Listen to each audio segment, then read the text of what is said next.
दुर्दैवी घटना, घरात खेळताना गळफास लागून मुलाचा मृत्यू. जाम गावातील घटना, आई वडिलांचा टाहो. पुढे काय घडलं ते बघण्याआधी MT न्यूजला सबस्क्राईब करा.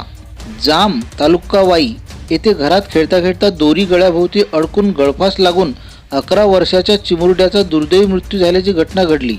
असद कमरुद्दीन इनामदार असे त्या मुलाचे नाव असून त्याच्या मृत्यूने इनामदार कुटुंबियांसह परिसरात शोककळा पसरली आहे. घटनास्थळावरून मिळालेल्या माहितीनुसार कमरुद्दीन रशीद इनामदार हे जाम तालुका वाई येथे पत्नी आणि 2 मुलांसोबत राहत होते.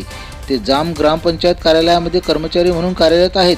त्यांचा मोठा मुलगा हा नेहमीप्रमाणे शाळेत गेला होता. लहान मुलगा असद हा इयत्ता 5वीच्या वर्गात जांबातील कर्मवीर भाऊराव पाटील विद्यालयात शिकत होता. तो आजारी असल्याने घरीच थांबला होता. त्याचवेळी घरी पाहुणे आल्याने आई पाहुणचार करत होती, तर असद हा घरातील दुसऱ्या रूममध्ये छताला बांधलेल्या दोरखंडाशी झोका खेळत होता. खेळता खेळता छताला लावलेल्या दोरीचा फास अचानक त्याच्या गळ्याभोवती आवळला गेला.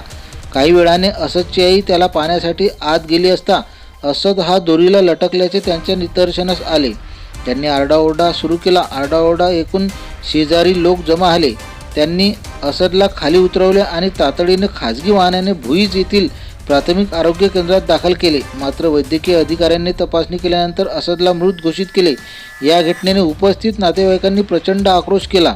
खेळता खेळता एका चिमुकल्याचा असा अंत झाल्याने जाम गावासह परिसरात शोककळा पसरली असून हळहळ व्यक्त होत आहे.